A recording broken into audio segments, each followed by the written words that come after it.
Lorenzo, le film que tu viens présenter, ça parle de rêves surtout, des rêves qui se croisent. Est-ce que tu as une technique pour filmer des rêves parce que c'est quelque chose d'invisible? Comment on fait au cinéma pour montrer des choses qui sont invisibles? Eh ben, c'est tous les défis d'un film comme ça, dans le sens que c'est la première fois que je me confrontais à ces problèmes, donc ces problèmes, à ce défi plutôt. Je n'avais jamais fait ça, donc j'ai découvert en faisant. Et ça, c'est parti d'où l'écriture de ce film? L'écriture de ce film, ça part d'une image. Enfin, c'est une longue histoire à vrai dire, parce que j'ai tourné un premier film dans le même lieu, avec les mêmes comédiens principaux, un des deux comédiens principaux, Luca Sauke, et je l'avais filmé dans mon premier film, et à l'époque il avait 10 ans, donc un tournage qui remonte à 2015. Et puis je suis resté en contact avec lui, j'ai gardé un lien très fort avec ce territoire et d'autres amis en fait là-bas. Et donc j'ai eu envie de refaire un film à la fois avec Luca et avec d'autres personnes qui m'avaient aidé pour le premier film et qui pour moi devenaient petit à petit des personnages de fiction. Et donc j'ai décidé de travailler avec eux. Et donc après c'est plusieurs désirs différents qui tout d'un coup entrent en fusion, on va dire, et donnent un désir de film. Tu vois, il y avait cette envie de travailler avec eux, il y avait une image qui m'avait frappé dans la maison de Luca, la vraie maison, cette trappe en fait qu'il y a dans le film, et d'où je les voyais descendre à chaque fois de sa chambre au rez-de-chaussée pour aller voir sa mère. Et en fait cette image m'est revenue à un moment donné de la trappe, et ça commence là l'intuition d'un film.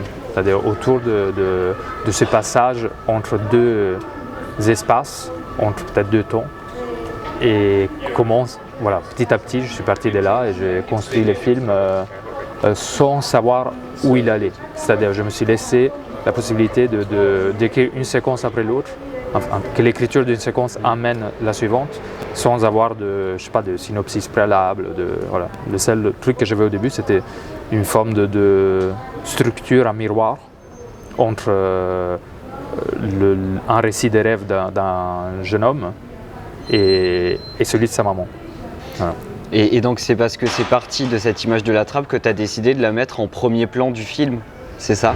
Ah, c'est pas le premier plan du film, parce que ça commence à la gare, dans une sorte de prologue, on va dire. Mais en tout cas, il arrive. C'est le moment où un des deux personnages principaux se présente. Donc, et puis ça revient après.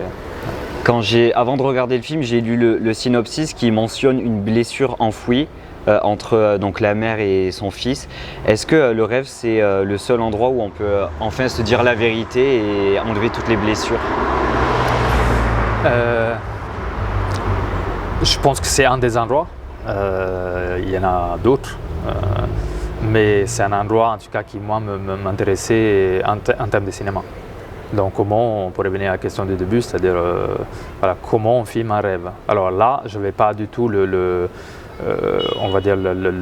prétention de restituer l'expérience du rêve, parce que je pense qu'un rêve, on ne peut pas le restituer. Par ailleurs, dès qu'on se réveille le matin et qu'on a envie de le raconter à quelqu'un, dans nos têtes, ça s'est déjà amoindri. Donc en fait, je pense que l'expérience elle-même du rêve, elle n'est pas transmissible, mais par contre, ce qu'on peut mettre en image peut-être ou réfléchir en termes de médium, c'était un récit de rêve.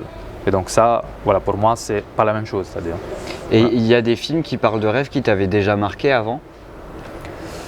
Ou des scènes? Oui, et sans doute, même si je ne pensais pas forcément directement, mais je suis un grand passionné du cinéma de David Lynch, donc il y a forcément que je l'éveille ou pas, il y a quelque chose dedans qui renvoie à lui, je pense, en termes d'imaginaire. Après, dans d'autres cinéastes que j'adore, même dans Pasolini, tu vois, par exemple, un cinéaste que j'aime beaucoup, un de mes préférés, il y a un certain rapport au rêve qui n'est pas du tout le même que Lynch, mais voilà, ça c'est des choses qui font partie de moi.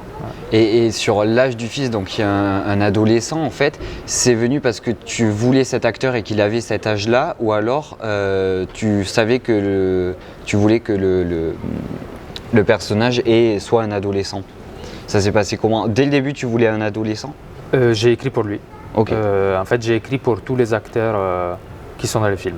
Donc, il n'y avait pas besoin de faire des castings.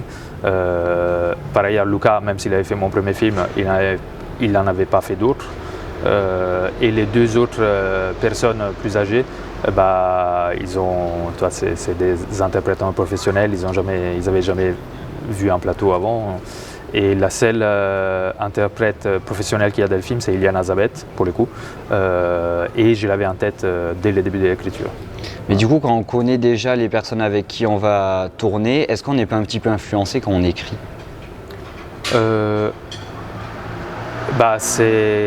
Si on a envie de les filmer et qu'on les connaît un peu, forcément, ça oriente l'écriture.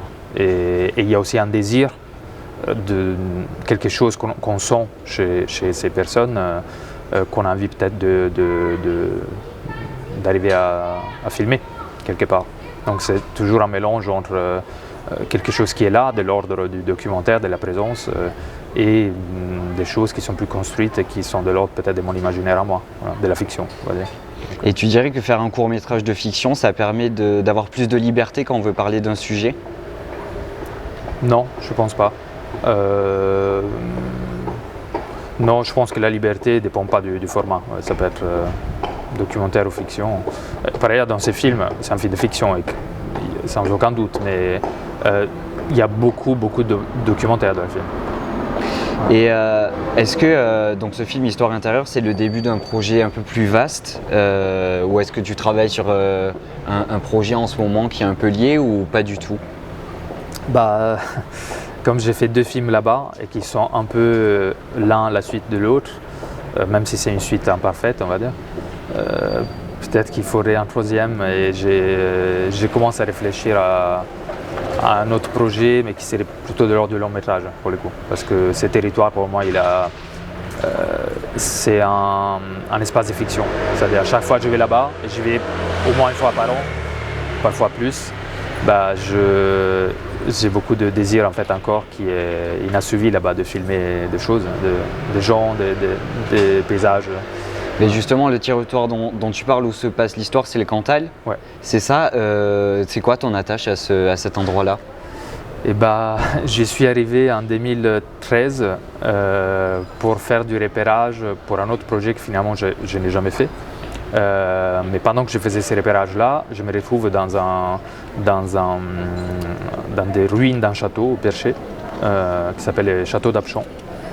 Et là, je me rends compte que je connais ces lieux alors que je ne suis jamais venu. Et donc, je m'interroge sur ça et je me rappelle que j'avais vu une photographie de ces lieux avec Georges Bataille dedans, qui était à l'époque un auteur très important pour moi et qui l'est toujours.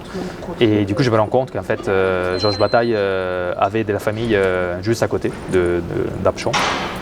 Et donc, c'était les débuts de mon premier film qui est inspiré de l'enfance de Georges Bataille et qui est une point de rencontre entre l'enfance de Georges Bataille et des souvenirs de ma propre enfance. Donc voilà, et à partir de là, j'ai créé un lien fort en faisant ce premier film et en rencontrant des gens, et j'ai gardé ce lien dans le temps.